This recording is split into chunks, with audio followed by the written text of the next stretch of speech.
Hello there, Storeroom17 once again. This is my Give Me God of War walkthrough, and we're finally coming off our exploration of the Lake of Nine, and we're moving towards a side quest with the dwarves. This is going to be Fafnir's Storeroom, and it's going to be the combination of two separate pieces of gameplay. First was done earlier, second is done later, because there was a particular fight against some wolves in a small room where the wolves were just too high level for me and I could not kill them in any kind of cohesive way. When I finally got through the fight, it was an absolute sweat fest that I would not wish on anybody else, and to me, if I have to try that hard and have to get brutalized that much, it's not going to convey a very good strategy for you. Because the one thing that this walkthrough is intended to do is not be just a showcase of my absolute mastery of the game and reflexes and timing and understanding that has to be learned over hundreds of hours, because what would be the point? You don't have 100 hours. It's to hopefully give you the lessons that I've learned through trudging through the game and present them in the simplest and most applicable way.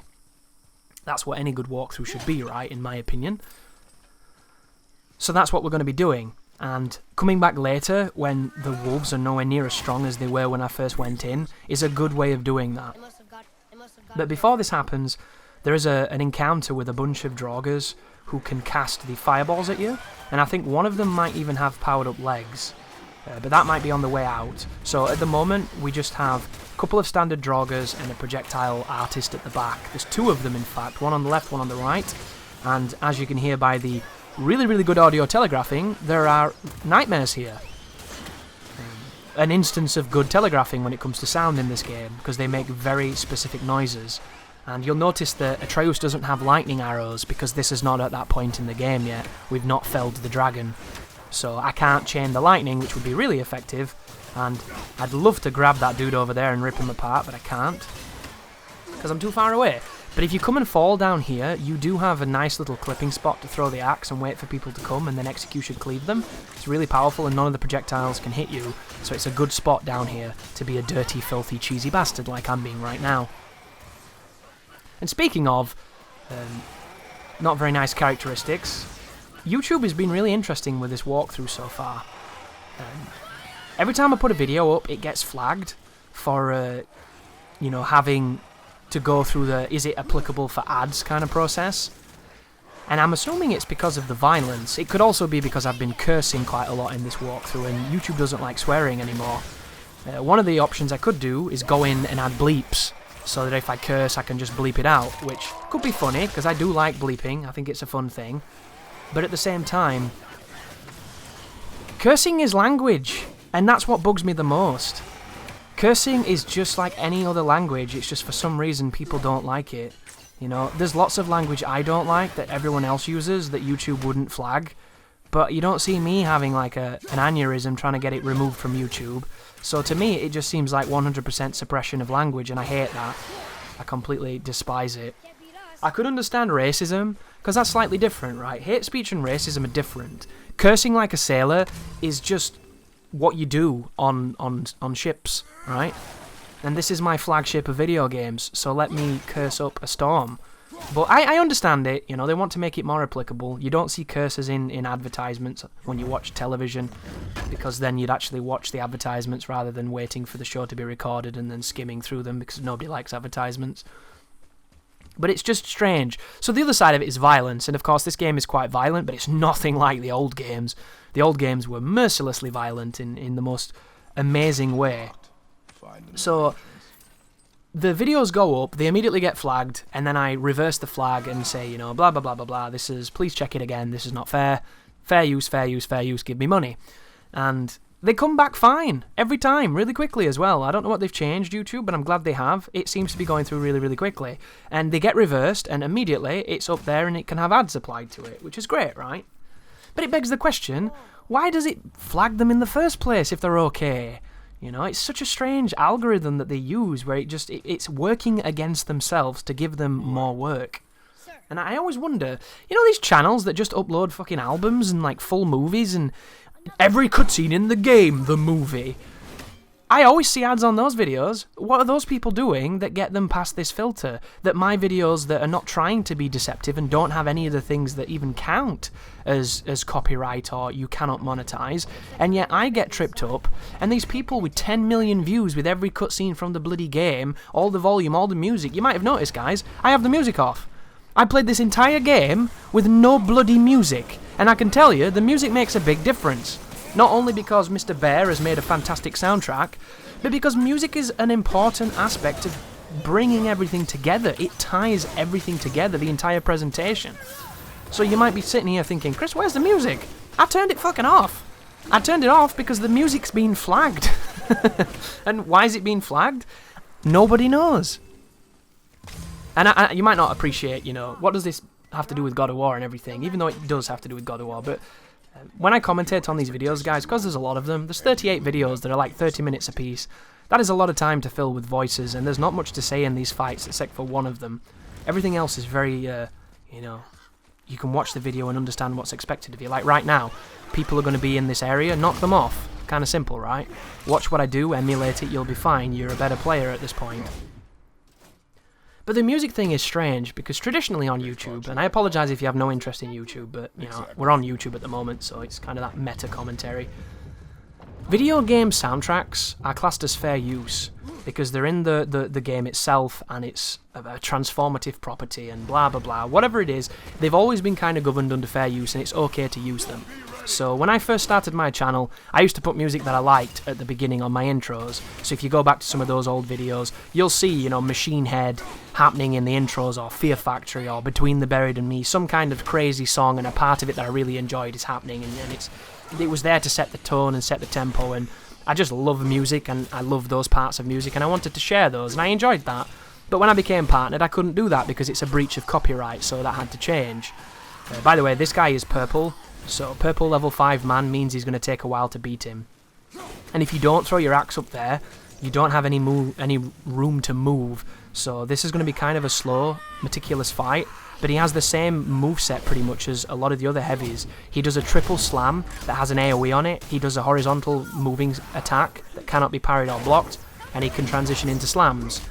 The only problem here is he's got tons of life. And this guy's much fairer than the last one we fought that was high level from that tear, because he has to power his weapon up to do the good attacks. So it's really simple to know when he's going to have it and when he doesn't. So right now, he doesn't have the weapon, but that's a problem right there. Did you see what just happened? This guy can heal, and we can't damage him. So he can heal, we can't damage him, thus I'm going to use Rage of the Spartans, because there's no way I'm letting this dude get away with that. And I let him get away with that, which put him to level 6, and now there's a skull next to his name, which obviously means good things. Maybe he became a pirate, I don't know, but it's bad, right? And it's just crazy how much damage they take. And in all the videos up to this point, when I've mentioned that the RPG statistics governing everything ruin this difficulty, you're seeing why right now. It's made an enemy that's boring to fight, that's simple to counter, take 1,000 hits, and in somehow calling that endearing and difficult. And that's not what that means, in my opinion, of course. But music is governed in fair use, so when I became partnered, I started using music from the game, and I would pick a part of the game that I liked, I'd pick a part that perhaps had a quote from the story that I liked, and it works really, really well. I think it kind of establishes what it is, and it's cool.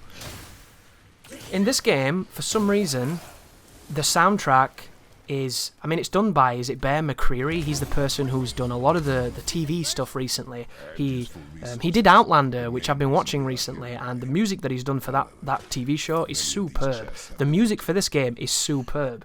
But I don't know if it's because he sells the albums, or if he's, a commercial artist when he's not producing movie soundtracks and TV soundtracks and things. I don't know what it is. But for whatever reason, if you have music on your videos, even if it's lower than the game and it's super low down and you've edited it and everything, you will get flagged for just the overall algorithm flag, and then additionally for Bear McCreary's copyright. And it's automatic, so it's not like Bear's hanging around waiting for my videos to go up just to screw me, even though he can't because I took the music out. But it's just really strange, because a lot of people make Let's Plays and playthroughs, and those are completely everything in the game, right? Cutscenes, music in cutscenes. A lot of them are not even edited. These people record through OBS with everything set up, and then they press stop, and that populates a video itself. They don't do any trimming, they don't do anything along those lines. Some do. This is not everybody, of course. There are people that do, obviously, and I'm not trying to, denigrate or remove the quality of what these people make, because this is not what the conversation's about. But they just put it up as it is with all these things intact. And how is that going to work if it's been flagged by everything, right? If the tiniest of channels is getting flagged, doesn't that mean that the biggest of channels is getting flagged? And then it leads you to the whole debate about networks who can protect partners, and certain partners having privileges that other people don't, and certain protection that other people don't. And then it leads into the whole idea that, this is supposed to be a fair market, but it's not, because there's priorities of people who get more views, get better treatment, and it's the same on Twitch, and it's always going to be that way. That's how the fucking world works, and if you think anything different, then you either live in the best place ever and I want to move there, or you're delusional, because, it's just how it works. But it's very strange that YouTube would be so picky about this game. Really strange, in my opinion, because look at it from this perspective, right, guys? On the one hand, you have a parasitic culture of people leeching off a creative work to make money that some people believe they don't deserve.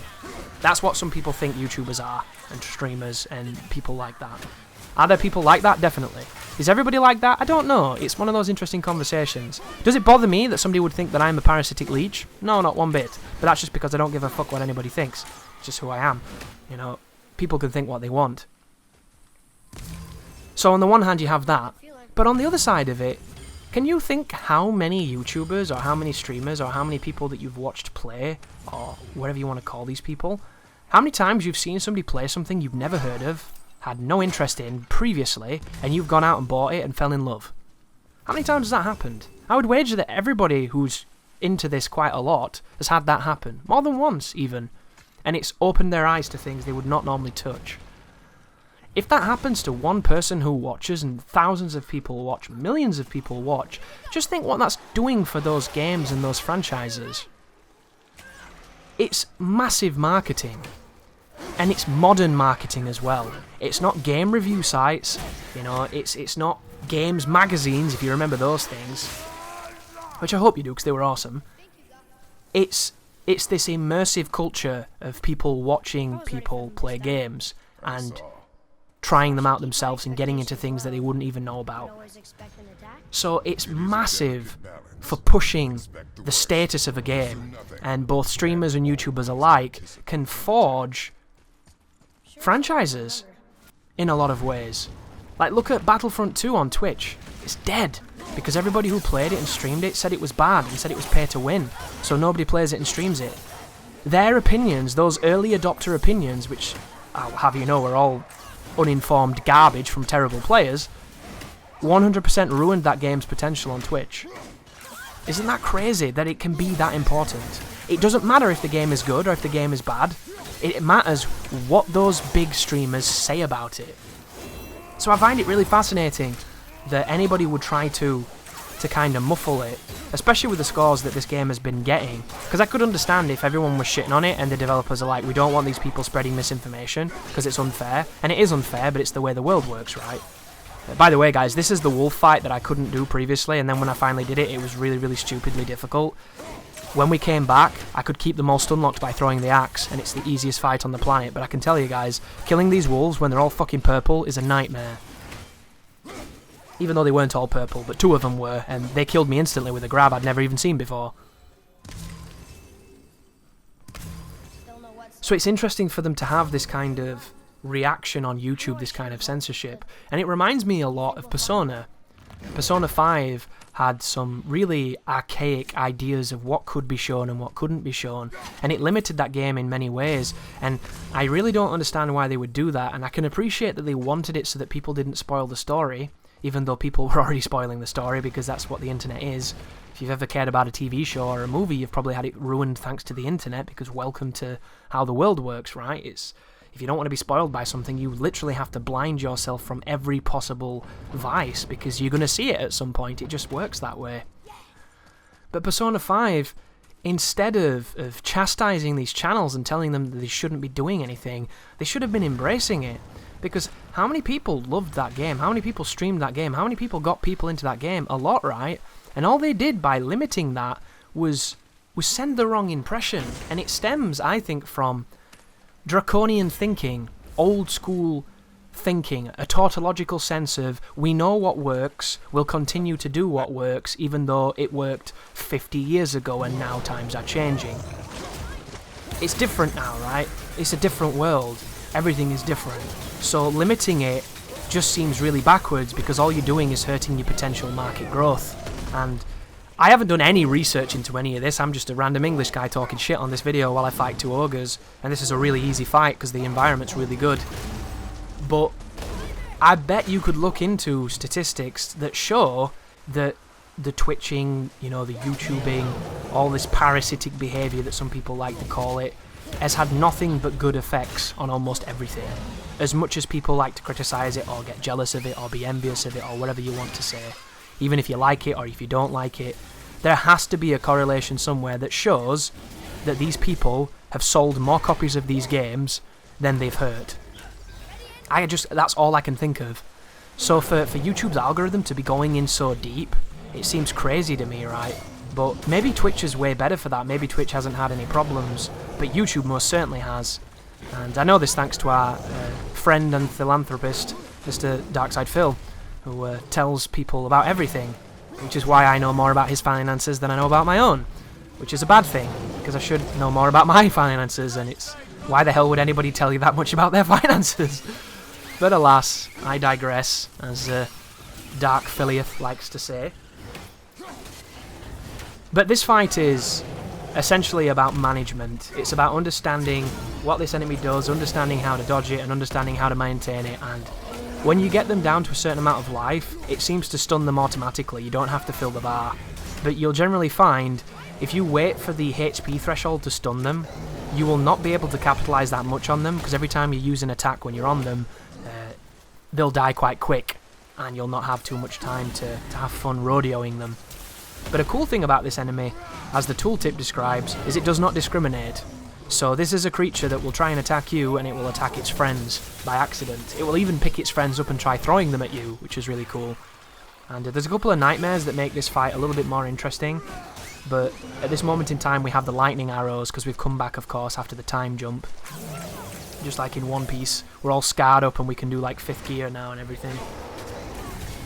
So we've got better abilities and we don't have to worry, and every time he does that running attack, as long as you've got the right spacing, you can just sidestep it and dodge once and you're fine. If he ever does that attack early, or cuts you off with that attack, that dodge will not work, because the range on the flashbang of that move is really finicky. The closer you are to him when he does it, the better. If you give him some range, it can put you in a really bad spot. But there goes the first of the ogres. Love that animation, really cool. There's a couple of parts of it where the axe clips through his face, which I wish they'd have tweaked a little bit, but you can't hold him against it. It's really difficult to animate, and they've done a fantastic job. But look at all the soft Svartalheim and the World Serpent Scales and the Hack Silver that we get, and then we also get the next part of the quest, which is going to be taking us to a stronghold, which is easier than this place when it comes to the battles that you wage in it, and it's got some decent loot as well, so it's another one of the side quests that you're going to be seeing on this adventure, to which I hope you're enjoying, guys. This was a long walkthrough to make, and everybody who takes the time to watch it and use it and learn things from it, or just to enjoy it, it means a lot to me, guys, it really does. YouTube at this moment in time is kind of a desolate place. It's trying to force out all the people that have used it all these years, and it's trying to change itself into something that I just don't think it ever should be. It's trying to turn itself into television, and there's a reason why nobody watches television anymore and everybody tapes it, and the people who don't even tape television are the people that who are online, watching everything online instead, and watching streams and watching Twitch and watching services like Netflix and Hulu and all that kind of stuff. Times have changed, so why YouTube would ever aspire to make its platform into the old way is crazy to me. The only thing I can think of is kind of like the son who marries into the rich family and is trying to win over the patriarch. He's trying to impress his missus's dad by doing business the old way, when he comes from a more modern background and he knows himself that he's compromising because the modern background is better, but there's just old men stuck in their old ways. It just seems fucking stupid, right? It sounds like an Adam Sandler movie on Netflix, and nobody wants that. Like, oh, that was disappointing. Did you see that? Oh, I love this video game sometimes. So did you notice how I locked onto the creature just then after the prompt faded from him? When I walked up to the boss just then and I pushed in the right analog stick to grab him, the detection didn't trigger and it faded away and I locked onto him instead. Very frustrating. My fault for taking too long, but in any other game I feel like I would have been able to get that because the prompt was still on the screen. Very, very interesting. But what can you do? It happens. Additionally, you don't want to be messing around too much when he can use his laser from his chest. The chest laser is incredibly difficult to dodge unless you have something to put between you and it. But it seems like this boss is having really bad AI at the moment. He's about to shoot at me though. Oh, interesting. That's filthy. I'm very glad I was aware that can happen. So if you missed what happened then, he was able to continue his attack as he was falling, which is interesting because traditionally when you change levels, it's an animation to do it, so it would interrupt it, but it didn't. So that was very dangerous. So word to the wise, guys. If they start attacking as they come towards an edge, they will just sweep down with that attack. I'm surprised it didn't hit through my block, because there are times in this game where if you get hit from the side or if you get hit from behind when you're blocking, it completely supersedes the block. You don't have a multi-directional block in this game. Which, that to me is a massive downgrade as well. Action games that have blocks, traditionally, always block every direction regardless of where you get hit from. And look at that bullshit as well. I do all of this without taking damage, and then the fucking chunk hits me. What horrible design. That's mad frustrating, that. Can you imagine a reset there, and do that entire fight again? That's the true spirit of bullshit right there. Terrible design decision, in my opinion. It's just so stupid. And I don't understand why it exists. I really don't. I could understand if it flinched you, but why does it damage you? It's dumb. So dumb. That's another conversation I'd love to have with the guy that designed it. Like, why? Why do I get punished in an advantageous position? Like, it's really stupid. Is it just me, guys? Am I just not getting the finesse of the design, or is that stupid? I think that's really stupid. Maybe I'm stupid. I know I'm stupid sometimes, but that's stupid. Thank you for watching. You take care now.